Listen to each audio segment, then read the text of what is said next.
Aquí estamos y vamos a seguir hablando entonces de Jujuy. Vamos a dialogar con Fabricio Ragido, a quien saludamos. Hola Fabricio, buenas noches. ¿Qué tal, Sandra? Buenas noches para vos y para Jorge y para toda la audiencia. ¿Qué tal? Gracias. Fabricio es periodista del diario La Voz de Jujuy. Y bueno, Fabricio, notamos lamentablemente que cada vez es más difícil comunicarse con gente de Jujuy porque seguramente no están usando muchos de ellos celulares, ¿no? ¿Cómo está el tema ahí, con el temor generalizado?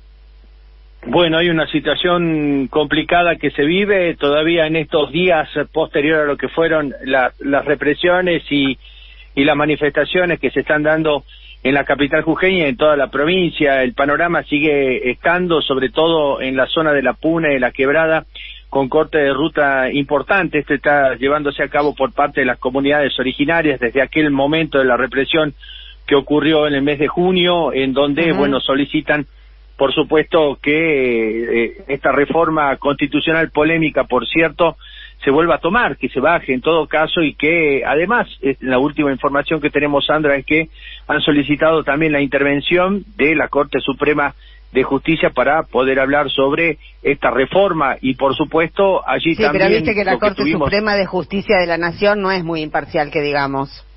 Exactamente, hay una situación muy complicada y todavía con esto que ha marcado para hacer una elevación, tiene que ver porque hicieron las presentaciones legales en la justicia jujeña, no hubo ninguna resolución al respecto, por lo que elevaron a la justicia nacional, ¿no? Este panorama que se presenta en la provincia tiene que ver con una serie de manifestaciones sociales y por supuesto en donde no escapa la situación salarial de los gremios docentes, que uno de ellos continúa con un paro por tiempo indeterminado, haciendo un acampe frente al complejo ministerial de educación. Recordamos que todo esto comenzó allá por el 5 de junio, con una dura respuesta por parte de los gremios docentes de los 4 niveles educativos, desde jardín hasta el terciario, en donde solicitaban un aumento salarial.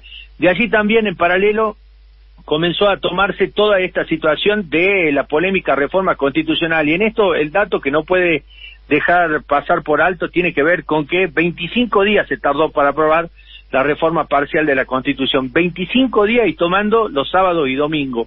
Esto realmente fue escandaloso para muchos de los gremios que justamente estaban peleando por un aumento salarial, también para las comunidades originarias que se plegaron a las medidas de los gremios y de los sectores sociales, que llegaron en el tercer malón de la paz, que continúa con una permanencia muy importante en Purmamarca, en Humahuaca, en La Quiaca y en Abrapampa. Y además hay que tener en cuenta... Fabricio, nosotros venimos siguiendo el conflicto desde el primer día, o sea que más o menos nuestra audiencia está al tanto de cómo se fueron dando las situaciones. Te quería preguntar por los abogados que tuvieron órdenes de detención desde la semana pasada, y te quería preguntar, porque lo vengo escuchando mucho, sobre las listas. Nadie sabe si está en una lista de detenciones, ¿no?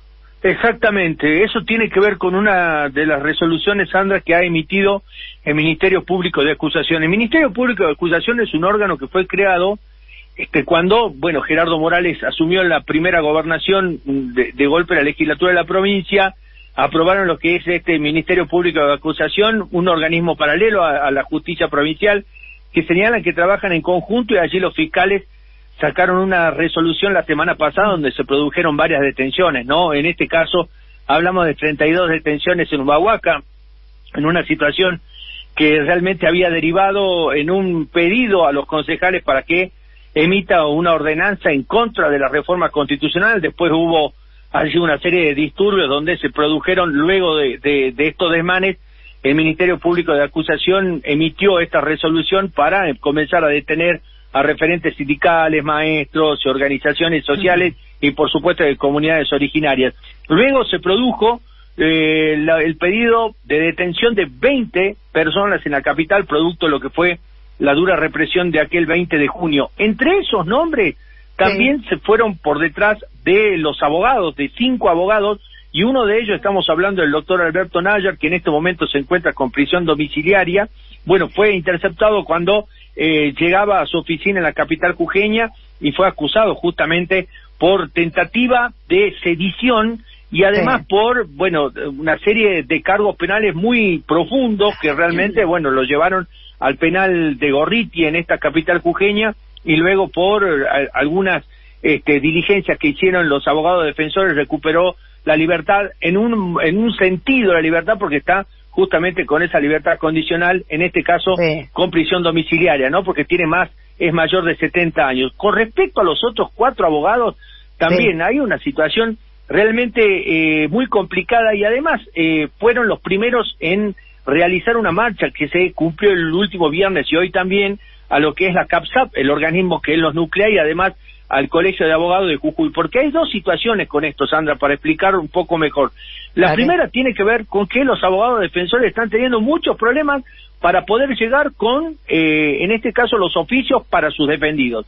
Y la otra situación es que por primera vez se da este pedido de detención contra 5 abogados, y uno de ellos efectivamente fue detenido como Alberto Nayar, ¿no? Y aquí también, en la última información que tenemos, finalmente dieron una prisión domiciliaria de los 9 detenidos que justamente fueron del último viernes, recuperaron la libertad hasta el momento, hasta las 12 de la noche, según tenemos entendido, van a dejar por estas horas libre a 4 de los manifestantes, pero se mantienen 3 de los detenidos de Humahuaca todavía en el penal de Alto Comedero, también de esta capital, por lo que una de las abogadas, Mariana Vargas, emitió también un duro comunicado señalando que, además de haber detenido a los manifestantes, aquellos que fueron a apoyar también para pedir la liberación, fueron también, en este caso, multados con una contravención muy importante cuando aguardaban afuera la liberación de los detenidos, ¿no? Ese es el panorama que se está viviendo en Jujuy. Y un último punto que no quiero dejar de mencionar, Fabricio, ¿qué pasó en la Universidad Nacional de Jujuy la semana pasada?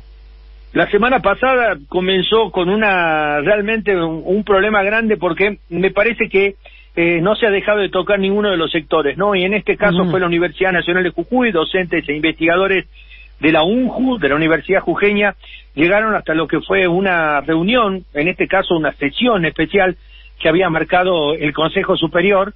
Entonces, bueno, habían ingresado con una serie de pancartas y banderas a pedirle justamente a los consejeros a que emitan un duro comunicado con relación a las detenciones que se habían producido en la provincia, ya que 3 personas de las que estaban detenidas son estudiantes, docentes y trabajadores de la Universidad Jujeña. Luego, allí, entró la policía, una guardia como de 8 oficiales a preguntar por qué se habían reunido en la Universidad de Jujuy. O sea, en un primer momento se creía que se trataba de un error, y efectivamente fueron a averiguar por qué había gran cantidad de gente reunida en la universidad. Circular, bien como a la dictadura, circular.